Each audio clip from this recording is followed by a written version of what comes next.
健康风上台，健康每一天。大家好，我是慧琳。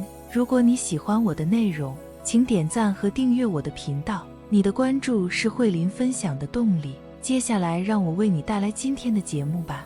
随着人们健康意识的提高和医学研究的进步，中老年人对于健康饮食的需求越来越受到关注，特别是晚餐，作为一天中的最后一餐，其科学性与合理性对于中老年人的健康至关重要。本期节目，慧琳将从晚餐的重要性、应该吃多少、应该吃什么、应该怎么吃等方面进行深入探讨，为大家提供一份详尽的中老年人晚餐指南。晚餐对于中老年人来说，其重要性不言而喻。首先，晚餐为人体提供夜间修复和再生所需的营养和能量。在睡眠过程中，身体会进行自我修复和再生，而晚餐提供的营养素则是这一过程的重要支撑。其次，晚餐的质量直接影响到夜间的睡眠质量和第二天的精神状态。一份合理的晚餐可以帮助中老年人更好地入睡，保持充足的睡眠，从而在第二天保持充沛的精力。最后，晚餐也是中老年人社交和家庭聚会的重要时刻，有助于增进亲情和友情，提高中老年人的生活质量和幸福感。然而，不合理的晚餐可能导致消化不良、营养不均衡，甚至影响血糖、血脂等健康指标。因此，中老年人必须高度重视晚餐的科学性与合理性，根据自身情况合理安排晚餐结构和摄入量。对于中老年人来说，晚餐的摄入量是一个需要特别关注的问题。由于中老年人的新陈代谢率逐渐降低，能量需求也相应减少，因此晚餐的摄入量应适中，不宜过多也不宜过少。过多的摄入会增加胃肠负担，导致消化不良、胃胀等问题，甚至影响睡眠质量。此外，长期晚餐过量还可能导致肥胖、高血压、高血脂等健康问题。因此，建议中老年人在晚餐时控制食量，避免暴饮暴食。过少的摄入则可能导致夜间饥饿，影响身体修复和再生。中老年人在晚餐时应确保摄入足够的营养素，以满足身体夜间的需求。如果晚餐摄入不足，可以在睡前适当补充一些健康的小食，如水果、酸奶等，以避免夜间饥饿和营养不足。那么，中老年人晚餐应该吃多少才合适呢？一般来说，晚餐应占一日三餐总热量的 30% 到 40%， 具体摄入量还需根据个人体质、活动量和饮食习惯来调整。例如，一个体重适中、活动量一般的中老年人，晚餐的热量摄入可以控制在500到600千卡左右。值得一提的是，近年来科学研究也为我们提供了一些有益的参考。一项发表在权威医学期刊上的研究表明，适当的热量摄入与长寿之间存在一定的关联。研究人员发现，限制热量摄入可以延长多种生物的寿命，包括哺乳动物。当然，这并不是说中老年人要节食或过度限制热量摄入，而是要合理控制晚餐的摄入量，避免过度饮食带来的健康风险。除了控制摄入量外，中老年人晚餐的选择也至关重要。以下是一些建议的食物类型和具体食物推荐。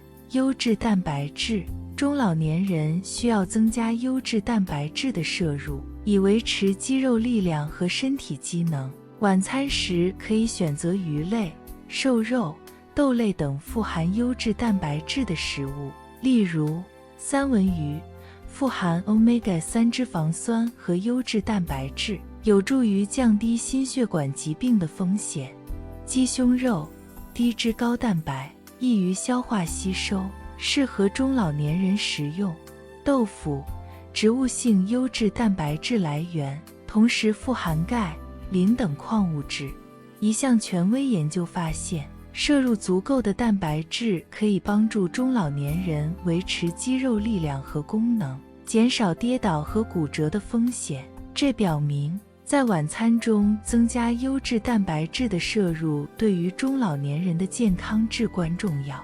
富含纤维的食物，摄入富含纤维的食物可以帮助中老年人改善肠道功能，预防便秘。晚餐时可以选择全谷类、蔬菜、水果等富含纤维的食物，例如燕麦，富含膳食纤维和 B 族维生素，有助于降低胆固醇和控制血糖。番薯，富含膳食纤维和维生素 A， 对视力健康和皮肤健康有益。芹菜和菠菜，富含膳食纤维和多种维生素矿物质，有助于预防便秘和维持肠道健康。根据权威医学研究，高纤维饮食可以降低患心脏病、糖尿病和某些癌症的风险，因此中老年人在晚餐时增加富含纤维的食物摄入是非常有益的。同时，这些食物还可以增加饱腹感，有助于控制饮食量。低脂、低盐、低糖原则，中老年人应该遵循低脂、低盐、低糖的饮食原则，以预防心血管疾病、高血压和糖尿病等慢性病。晚餐时应避免摄入过多的油脂、盐分和糖分。具体建议如下：减少烹饪用油，选择健康的烹饪方式，如蒸、煮、烤等，避免或减少食用加工食品和高盐食品，如腌制品、罐头等。限制甜食和含糖饮料的摄入，选择低糖或无糖的替代品。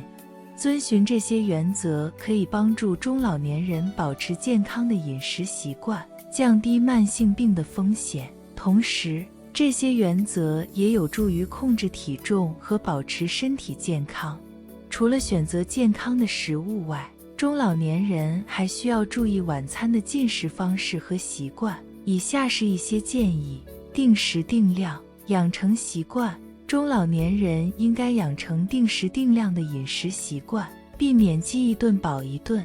建议晚餐在晚上6点到8点之间进食，这样可以避免晚餐过早或过晚带来的不适。同时，要根据自身胃口和饥饿程度适量进食，避免过量或不足。通过养成定时定量的饮食习惯，中老年人可以更好地控制饮食量和摄入的营养素，从而保持健康的体重和身体状态。细嚼慢咽有助消化，晚餐时应该细嚼慢咽，充分咀嚼食物以减轻胃肠负担。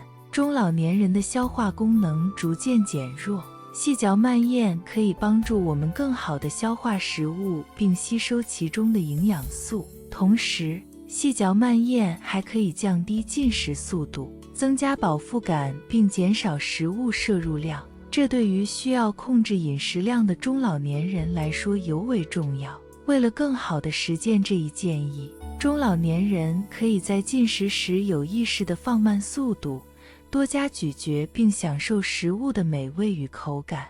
多样化搭配，营养均衡。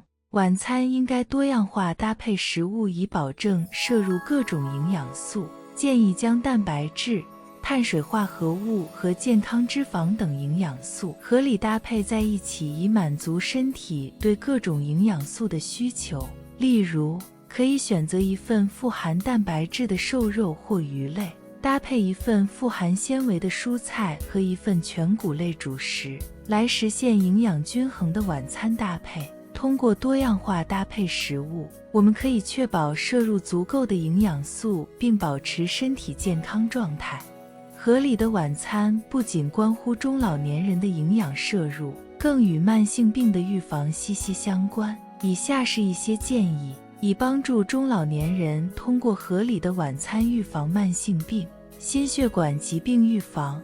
心血管疾病是中老年人最常见的健康问题之一，而晚餐的摄入与心血管疾病的风险密切相关。为了预防心血管疾病，中老年人在晚餐时应选择低脂、低盐的食物，如清蒸鱼、绿叶蔬菜等，同时增加富含不饱和脂肪酸的食物摄入，如坚果、橄榄油等，以降低胆固醇水平，减少动脉粥样硬化的风险。此外，适量摄入富含钾的食物，如香蕉、土豆等，有助于降低血压。一项长期追踪研究显示，坚持低脂饮食可以降低心血管疾病的发生率，因此中老年人在晚餐时应尽量避免高脂肪食物，如油炸食品、肥肉等。糖尿病预防。糖尿病是另一种常见的中老年慢性病。为了预防糖尿病，晚餐时应选择低升糖指数 GI 的食物，以保持血糖稳定。全谷类、蔬菜、水果等富含膳食纤维的食物是较好的选择。此外，适量摄入富含蛋白质的食物也有助于控制血糖水平。中老年人应避免过多摄入精制糖和白面制品等高 GI 食物。哈佛大学的一项研究表明，高纤维饮食和适量运动可以显著降低患糖尿病的风险。因此，中老年人在晚餐时应注重膳食纤维的摄入，并保持适量的运动。肥胖预防与控制。肥胖是中老年人面临的健康问题之一，与多种慢性病的发生密切相关。为了预防和控制肥胖，晚餐时应控制食物摄入量，避免暴饮暴食，同时增加富含膳食纤维的食物摄入，有助于增加饱腹感并控制饮食量。此外，保持适量的运动也是预防肥胖的重要措施之一。除了上述的慢性病预防建议外，中老年人还需要关注骨质疏松等骨骼健康问题。晚餐时适量摄入富含钙和维生素 D 的食物，如奶制品、小鱼干等，有助于骨骼健康。晚餐对于中老年人的健康至关重要。科学合理的晚餐应该包含适量的优质蛋白质、富含纤维的食物，以及遵循低脂、低盐、低糖的饮食原则。同时，定时定量、细嚼慢咽和多样化搭配也是健康晚餐的关键。为了预防心血管疾病、糖尿病和肥胖等慢性病的发生，中老年人在晚餐时应避免暴饮暴食和不健康的食物选择。建议中老年人定期进行体检，以了解自己的健康状况和营养需求，从而更好地调整晚餐结构和摄入量。此外，中老年人还应关注牙齿健康和消化功能的问题，选择易于咀嚼和消化的食物，有助于减轻胃肠负担并促进营养吸收。在必要时，可以寻求专业营养师或医生的建议，以制定个性化的饮食计划。除了饮食方面的调整外，中老年人还应保持适量的运动和良好的作息习惯，以提高晚餐的消化吸收和身体健康水平。散步、太极拳等轻度运动方式以及保持良好的睡眠质量，都有助于促进胃肠蠕动和血液循环，从而增强身体健康。总之，中老年人应该重视晚餐的科学性与健康性，根据自身情况，合理安排晚餐结构和摄入量。通过科学合理的饮食和生活方式调整，中老年人可以保持身体健康，预防慢性病的发生，并提高生活质量。